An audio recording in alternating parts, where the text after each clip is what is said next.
The void between stars had been quiet for 300 years until today. Admiral Corvin of the Valderan Empire adjusted his ceremonial armor as warning signals echoed through the massive dreadnought's command center. His four eyes focused on the tactical display, showing a tiny blip against the darkness of space. "Unknown vessel detected at Grid 77 Alpha," reported his tactical officer. "Size classification, Scout class. Energy signature, primitive fusion drive." Corvin's mandibles clicked in amusement. Another primitive species to add to their growing empire. The Valderans had conquered 17 star systems using the same simple formula. Overwhelming force followed by complete submission. Their technology was superior, their ships were massive, and their warriors were bred for conquest. "Hail them!" Corvin commanded, settling into his command throne.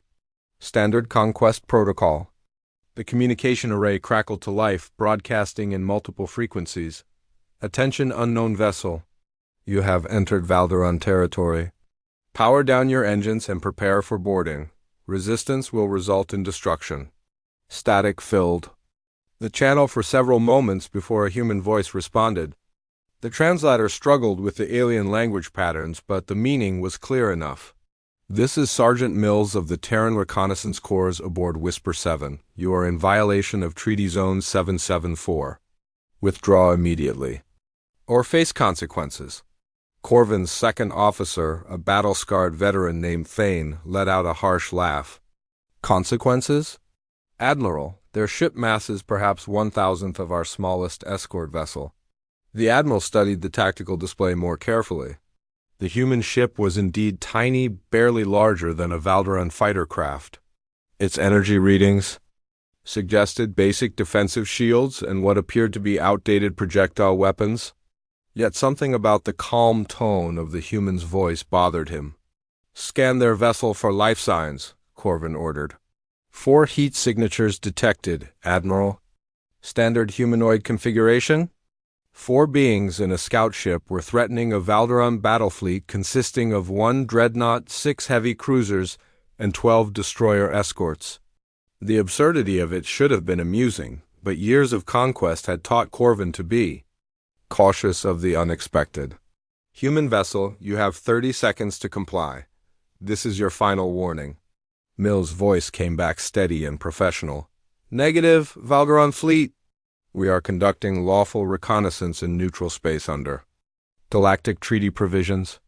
Any aggressive action will be met with appropriate force." Thane moved closer to Corvin's throne. "Admiral, shall we simply vaporize them and continue to their home system?" Corvin considered this. Standard protocol demanded immediate annihilation of any species that refused Valderan authority. But something nagged at him about the humans. Complete lack of fear. In 300 years of conquest, every species had shown some measure of terror when faced with Valderan might. These humans sounded almost bored. "Target their engines," Corvin decided. "Disable them for capture. I want to understand what makes them so confident." The dreadnought's primary batteries swiveled toward the tiny human craft. Energy readings spiked as massive plasma cannons prepared to fire at minimum power settings. Even at reduced strength, the weapons could vaporize a city block. "Firing solution locked, Admiral." "Execute." Brilliant streams of plasma lanced across space toward Whisper 7, but instead of the expected impact and disabled ship, something impossible happened. The human vessel simply wasn't there anymore. Where did they go? Corvin demanded. His sensor operator frantically worked his controls. "Unknown, Admiral. They simply vanished from all detection grids." Thane grabbed the sensor operator by his collar. "Ships don't vanish, you incompetent fool. Find them." The tactical display erupted in warning symbols as proximity alarms screamed through the command center. The human ship had somehow appeared directly behind the Valderan formation, well inside their defensive perimeter. "How is that possible?" Corvin whispered. Before anyone could answer, Whisper 7 opened fire. The weapons that had appeared primitive on initial scans proved devastatingly effective. Kinetic rounds traveling at significant fractions of light speed punched through the rear destroyer shields as if they didn't exist. The vessel's fusion reactor went critical, sending debris across half the formation.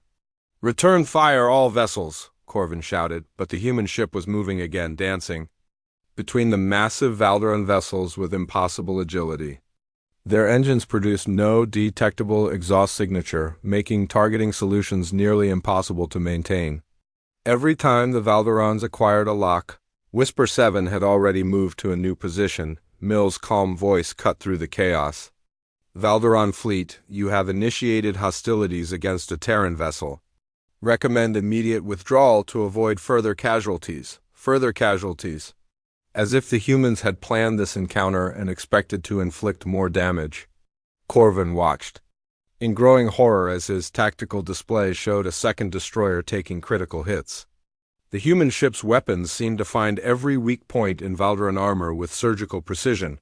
"How are they doing this?" Thane demanded. "Their technology readings show primitive systems." The sensor operator looked up from his console with confusion. "Admiral, I'm detecting energy signatures that don't match any known technology. Their ship appears to be using some form of gravitational manipulation for propulsion and defensive purposes." Corvin felt a chill run through his exoskeleton. Gravitational manipulation was theoretical technology that the Valderans had never successfully developed. If these humans had mastered such systems, what other surprises did they possess? For the next 2 hours, the impossible battle continued. 4 humans in a scout ship managed to cripple 2 Valderan destroyers and inflict serious damage on the flagship's primary sensor array. They fought with a precision and tactical awareness that suggested either advanced artificial intelligence or a level of training that bordered on the supernatural. When Whisper 7 finally succumbed to concentrated fire from the entire Valderan fleet, it took every ship in the formation working in perfect coordination to achieve the kill. Even then, the human vessel managed to ram the damaged destroyer before its final explosion. Ensuring that both ships were completely destroyed, silence filled the dreadnought's command center as the debris cloud slowly dispersed. Corvin stared at the tactical display, trying to comprehend what had just occurred. 4 humans in a primitive scout ship had inflicted more damage on his fleet than entire planetary defense forces had managed in previous conquests. "Admiral," Thane said quietly, "perhaps we should reconsider our approach to this species." Corvin's mandibles clicked nervously. No, this was clearly their best ship with their most elite crew. "We'll proceed to their nearest colony and demonstrate proper Valderan superiority. But increase our alert status and prepare for unconventional tactics." As the damaged fleet began moving toward human space, none of them realized they had just fought what humans considered a routine border patrol conducted by 4 soldiers on a standard reconnaissance mission. Green fields stretched endlessly under twin suns as harvest machines worked their way through golden grain. New Haven had been a peaceful agricultural colony for 60 years. Its 50,000 residents focused on feeding the growing human colonies scattered across this sector. Most of them had never seen a weapon larger than a hunting rifle. Captain Torres finished her morning inspection of the colony's modest defense outpost, a converted warehouse that housed 47 Marines and their equipment. The posting was considered a quiet assignment, more about showing the flag than expecting actual combat. Her biggest challenge usually involved mediating disputes between farmers over water rights. "Captain, we're receiving priority signals from Fleet Command," called Lieutenant Brooks from the communications station. Torres walked over, expecting another routine supply manifest or personnel transfer order. Instead, she found herself reading an emergency war alert that made her blood run cold. "Unknown hostile fleet approaching New Haven. Estimated arrival in 6 hours. Fleet units en route but ETA unknown. Prepare for siege conditions. Hold at all costs." She read the message 3 times before the reality sank in.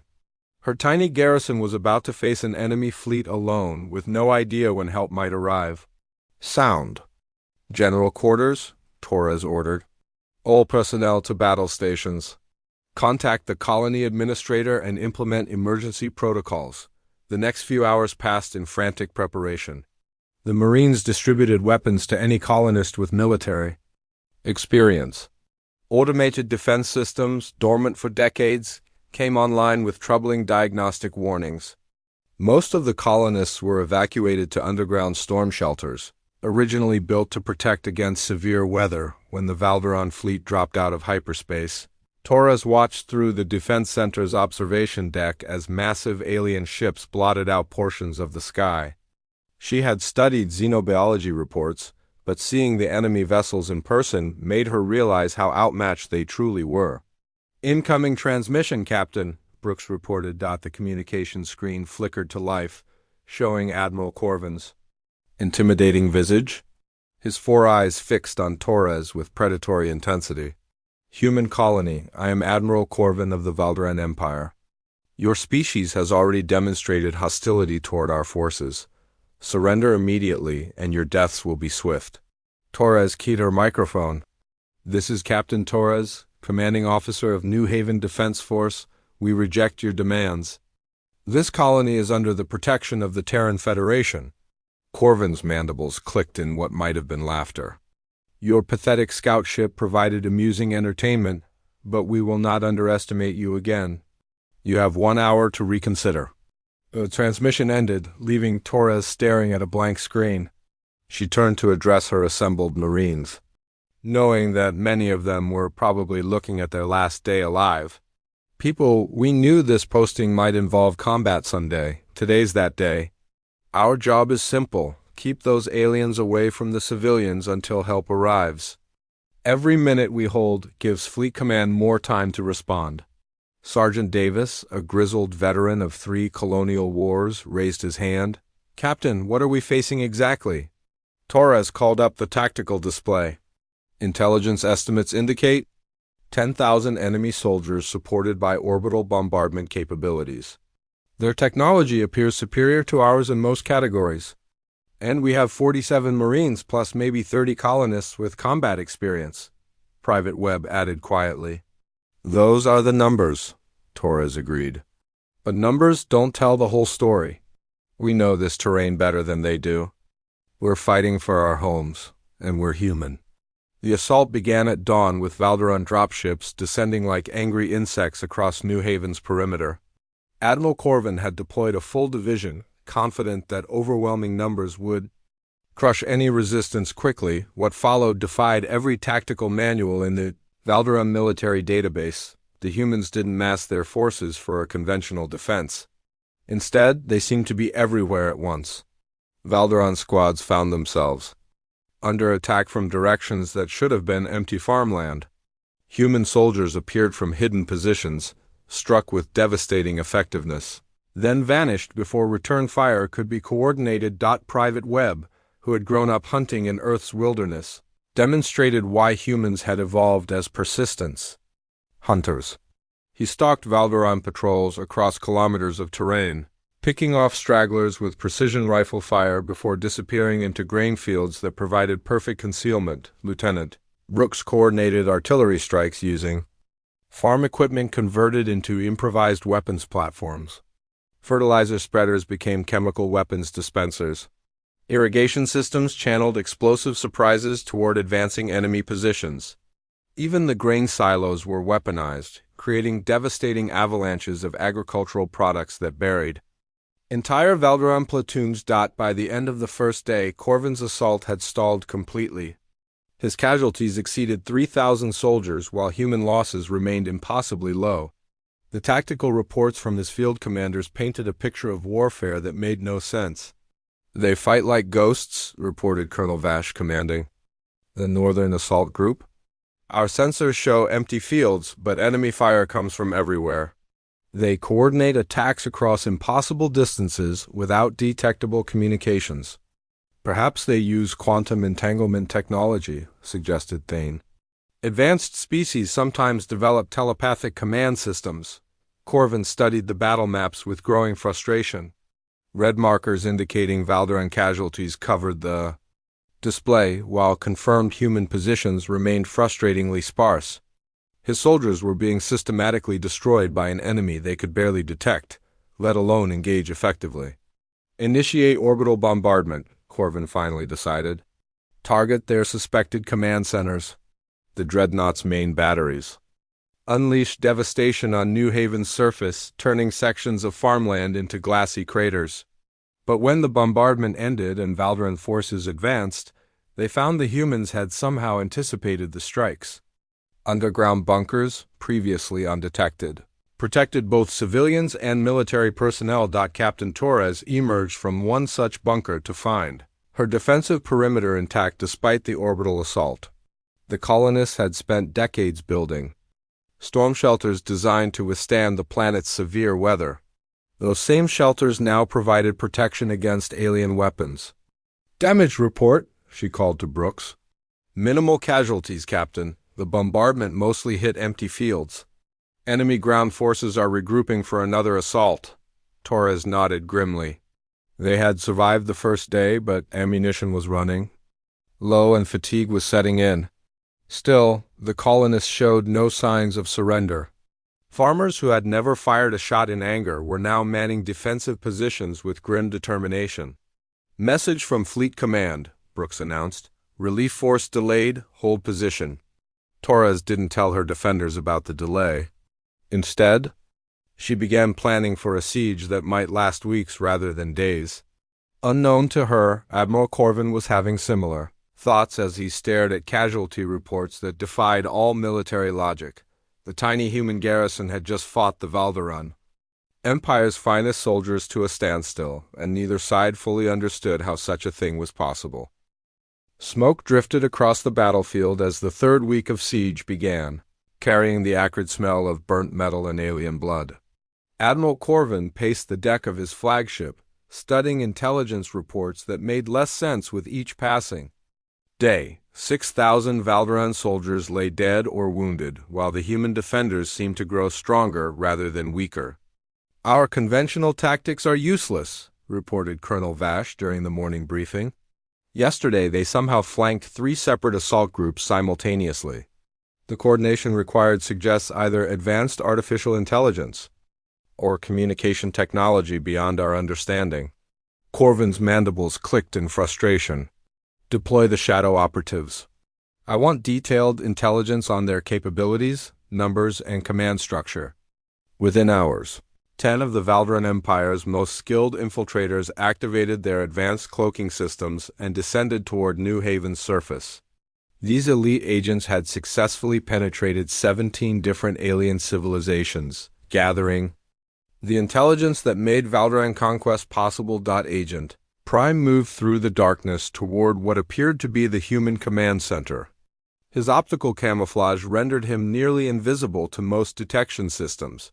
While his enhanced senses mapped every detail of the enemy installation, what he found defied all expectations. The advanced military installation was a converted agricultural warehouse with concrete walls and basic defensive positions. No energy shields, no automated defense systems, no signs of the sophisticated technology that should exist for such effective resistance. Inside the building, Agent Prime counted exactly 47 human soldiers and perhaps 30 civilian volunteers. They moved with practiced efficiency, but their equipment appeared standard for a basic colonial garrison. No advanced weapons, no exotic technology, no indication of the superior systems that had devastated Valdaran forces. "Control, this is Agent Prime," he whispered into his encrypted communicator. "Initial reconnaissance complete. Target appears to be primitive facility with minimal personnel." "Elaborate, Agent Prime. Define minimal." 77 total defenders, including civilians. Equipment consistent with basic colonial defense force. No advanced technology detected. Static filled the channel for several moments before Control responded. "Agent Prime, confirm your position. You may have infiltrated a decoy facility." Agent Prime carefully verified his coordinates, but there was no mistake. This converted warehouse was the center of human resistance, defended by soldiers using weapons that Valdaran technology classified as obsolete. The other infiltrators reported similar findings. Agent 7 discovered that the sophisticated underground command network consisted of storm shelters connected by maintenance tunnels. Agent 3 found that human reinforcements were arriving in groups of 5 or 6. often consisting of farmers and mechanics carrying personal weapons. Most disturbing of all, Agent 5 intercepted human communications that revealed the terrible truth about their situation. "Captain, ammunition supplies are running critically low," came a transmission from Lieutenant Brooks. "We're down to 15% of our original stockpile." "Understood," Captain Torres replied. "Continue rationing. Fleet Command estimates relief forces still 3 weeks out."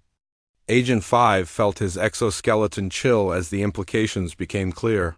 The humans were not fighting from a position of strength. They were desperately holding on, using nearly exhausted supplies against impossible odds. When the infiltrators reported their findings, Admiral Corvin initially refused to believe them. "Impossible," he declared. "No species could achieve such tactical effectiveness with primitive equipment and minimal numbers." Thane studied the intelligence reports with growing unease. "Admiral, what if their primitive appearance is deliberate? Advanced species sometimes use deception technology to mask their true capabilities." "Then explain their communications," Agent 5 interjected.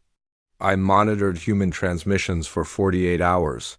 They discuss supply shortages, equipment failures, and personnel fatigue. Either they maintain perfect deception even in private conversations, or they genuinely are what they appear to be." Corvin reviewed tactical data from the past 3 weeks. Valderon forces had launched 17 separate assaults, each defeated by humans who seemed to anticipate every move. Battle analysis suggested coordination between units separated by kilometers of terrain, yet no detectable communication systems existed to explain such efficiency. "Perhaps they communicate through quantum entanglement or telepathic interfaces," suggested Colonel VAS H. Agent Prime shook his head. "I observed their command center for 6 hours. Communication occurs through standard radio equipment and written messages, no exotic technology detected." The intelligence briefing continued for 3 hours, but every answer raised more questions. The humans fought with impossible effectiveness using basic equipment. They coordinated complex operations without advanced communication systems. Most unsettling of all, they showed no signs of the fear or desperation that should accompany such desperate circumstances. "Show me the battlefield recordings again," Corvin demanded. The tactical display replayed yesterday's failed assault. Valderon. Forces had advanced in 3 columns, supported by air cover and artillery. Human defenders had somehow anticipated the attack, positioning themselves perfectly to create devastating crossfire zones. As Valderon soldiers fell, the humans had melted away into terrain that sensors showed as empty, only to reappear behind the advancing formations. "There," pointed Thane. "Grid reference 77 Alpha. Our forces report receiving fire from that position, but thermal imaging shows no heat signatures." Agent 7 consulted his notes. "I investigated that exact location. Found evidence of recent occupation, food containers, ammunition casings, defensive positions, but no advanced technology to explain invisibility." "Then how do they disappear from our sensors?" "They cover themselves with local vegetation and remain motionless for hours," Agent 7 explained. "Their thermal signatures blend with ambient temperature through simple insulation techniques." The room fell silent as the implications sank in. The humans were defeating superior alien technology, using camouflage techniques that any primitive species might develop. Private Webb had spent the morning observing Valderon movement patterns from a concealed position 3 kilometers from the main battlefield. His hunting experience on Earth had taught him patience and the art of reading terrain that most people overlooked. The aliens moved in predictable formations, relying on their sensors rather than natural observation skills.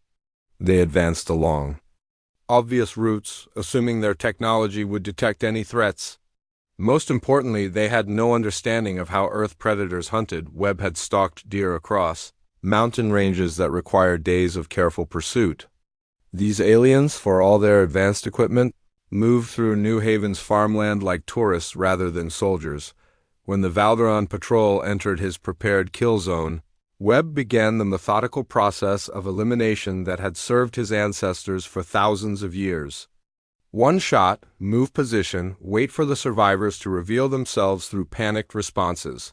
Then repeat. By the time Valderon reinforcements arrived, Webb had eliminated an entire squad and disappeared into grain fields that provided perfect concealment.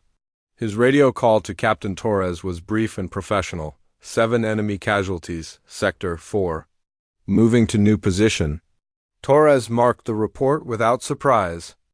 Webb had accounted for 43 enemy soldiers over the past 3 weeks using nothing but patience, local knowledge, and a standard-issue rifle. Back on the flagship, Admiral Corvin reviewed Webb's latest success with growing dread. The human soldier had somehow eliminated another patrol without any support or advanced equipment. Analysis of the attack site revealed nothing but expertly placed rifle shots and no trace of the shooter's escape route. "This cannot continue," Corvin told his staff. "We're being systematically destroyed by an enemy we cannot understand or effectively engage." "Perhaps we should request additional intelligence assets," suggested Thane. "No," Corvin's voice carried a note of growing fear. "If these primitives can defeat our best soldiers with basic equipment, what capabilities do they possess that we haven't discovered yet? The answer to that question would prove more terrifying than anyone in the Valderon fleet could imagine." Communication specialist Roth had spent his entire career intercepting enemy transmissions, but the human signals proved unlike anything in his experience. Their encryption was surprisingly basic, almost primitive by Valderon standards, yet something about the content of their messages filled him with unease. After 2 months of devastating losses, Admiral Corvin had authorized complete monitoring of all human communications. Roth worked 18-hour shifts, piecing together fragments of human language that the translation matrix struggled to process properly. "Admiral, I believe I've made a breakthrough," Roth announced during the morning briefing. "I've successfully decoded several complete human military transmissions." Corvin leaned forward in his command throne. "Report your findings." "The humans are discussing their tactical situation with what appears to be their command structure. However, the content is extremely concerning." Roth activated the communication display, showing intercepted transmissions from the past week. The first message appeared to originate from Captain Torres to an unknown superior. "Command, this is New Haven Defense. We've held position for 57 days, but ammunition stocks are critically depleted. Request immediate resupply and reinforcement. Enemy casualties remain high, but our position is becoming untenable."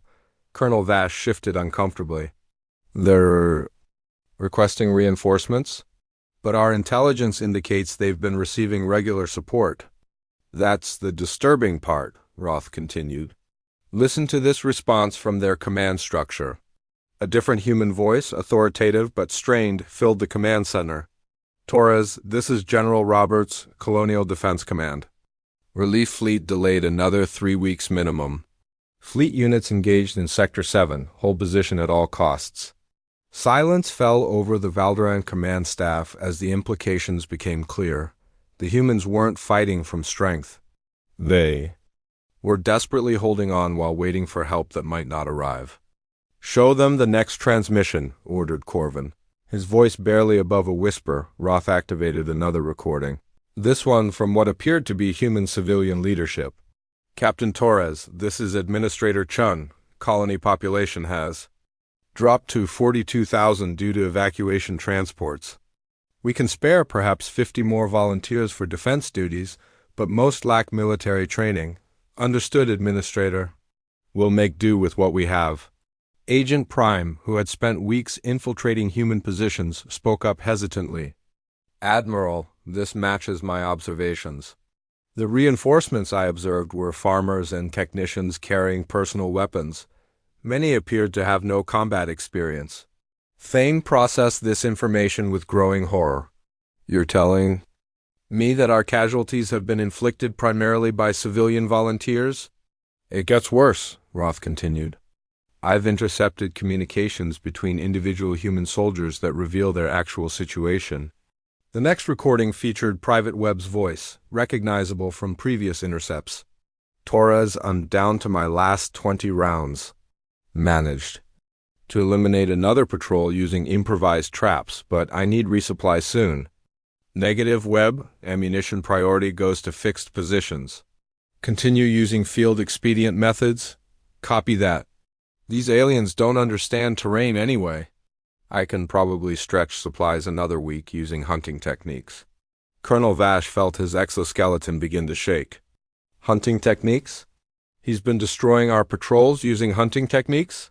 The translation matrix has processed thousands of similar transmissions, Roth explained. The humans consistently discuss supply shortages, equipment failures, and personnel fatigue. They're improvising weapons from farming equipment and using civilian knowledge to overcome superior technology. Admiral Corvin stood slowly, his four eyes fixed on the tactical display that showed 8,000 Valderon casualties accumulated over 2 months of fighting. Are you telling me that this primitive colony has been defeating our forces while desperately short of supplies and reinforcements? That appears to be the case, Admiral. Moreover, I've intercepted communications that suggest New Haven is considered a minor outpost by human standards. Roth activated his final recording, a transmission that would haunt Valderan nightmares for generations. General Roberts, this is Admiral Blake, 3rd Colonial Fleet.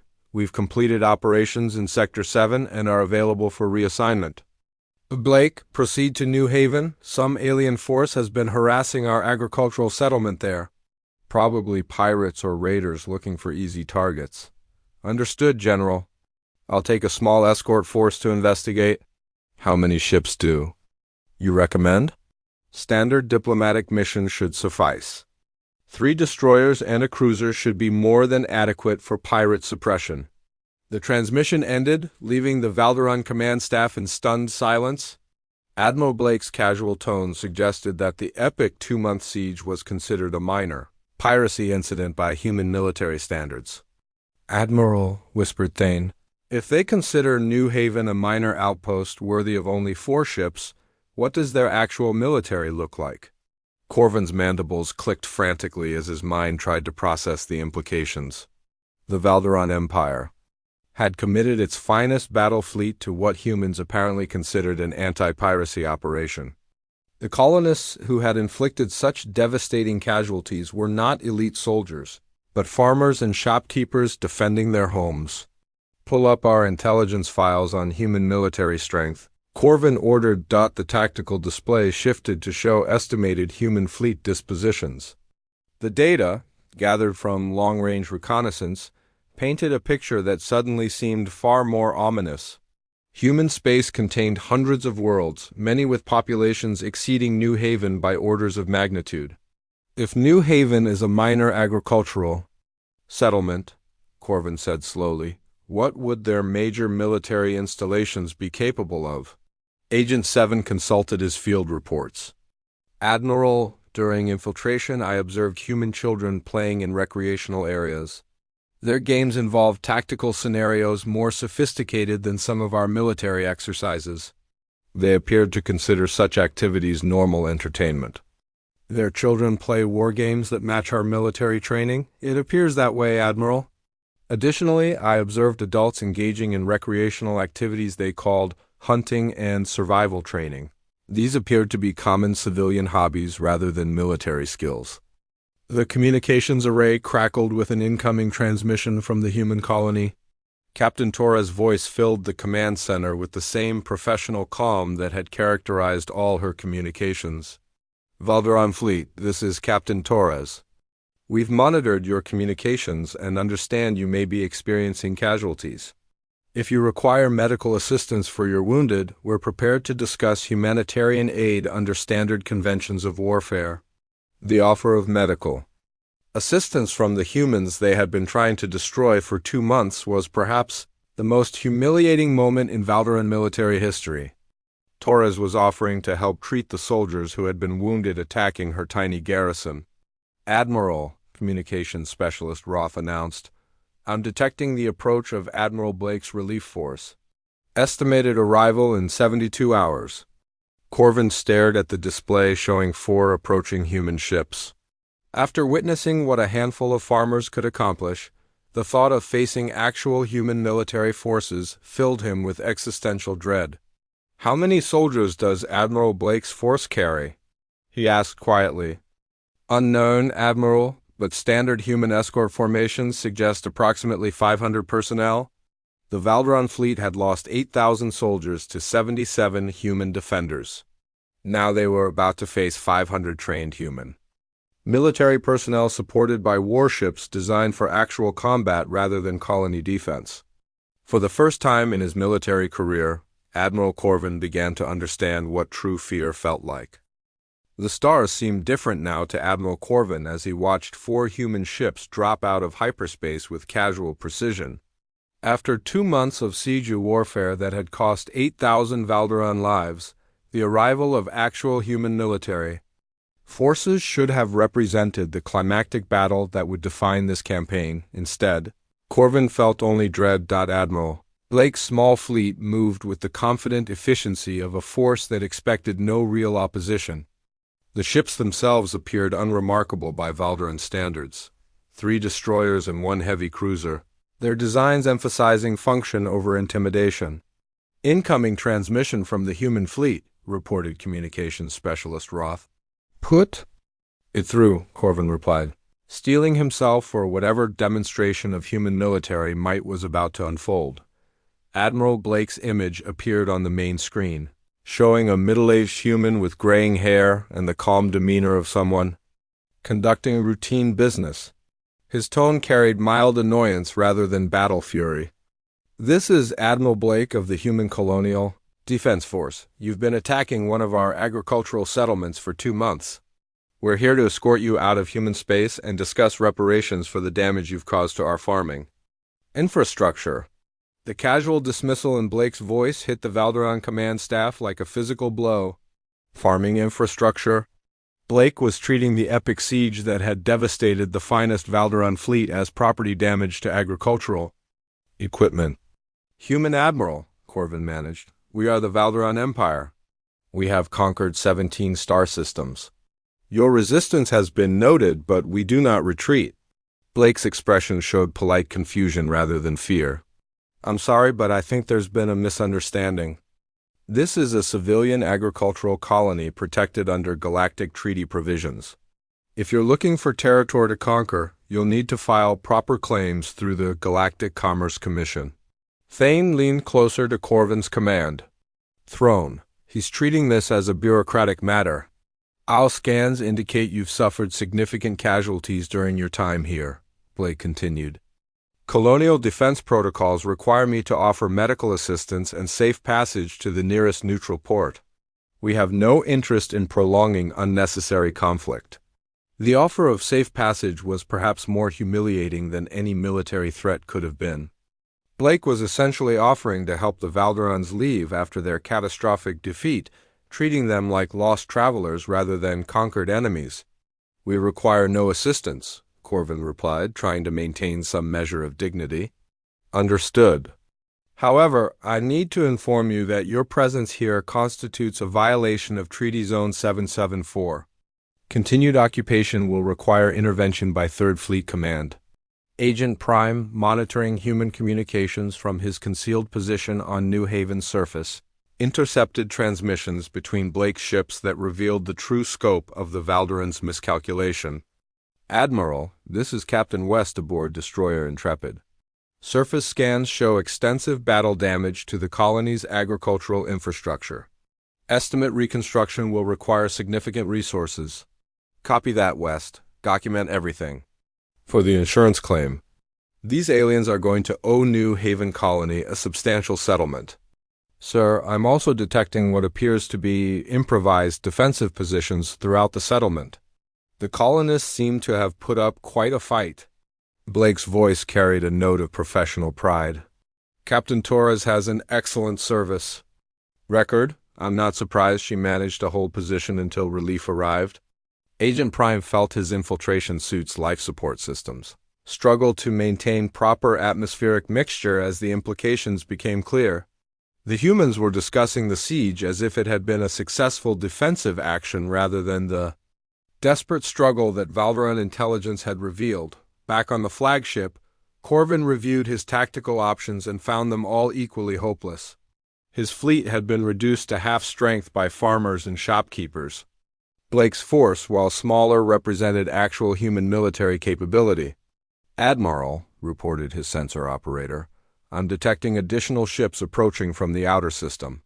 The tactical display updated to show a convoy of civilian vessels moving toward New Haven. As they drew closer, their profiles became clear: cargo ships, construction vessels, and passenger transports. "Human Admiral," Corvin called. "Explain the purpose of your additional ships." Blake glanced at something off-screen before responding. "Those are reconstruction crews and emergency supplies, standard response to infrastructure damage." "The insurance." "Companies require rapid assessment and repair to minimize claimed costs." Colonel Vash studied the approaching convoy with growing bewilderment. "They're treating this as an industrial accident." "Sir," interrupted communications specialist Roth, "I'm intercepting transmissions from the convoy that you need to hear." Blake's voice filled the command center as he spoke to the convoy leader. "Transport 7, this is Admiral Blake. Colony defense reports minimal casualties, but extensive agricultural damage. Priority goes to restoring food production capacity." "Copy that, Admiral. We've got prefabricated grain silos and harvesting equipment. Should have the colony back to full production within 6 weeks." "Excellent. Bill everything to the Galactic Insurance Consortium under invasion damage provisions." "Make sure you document alien ship debris for evidence."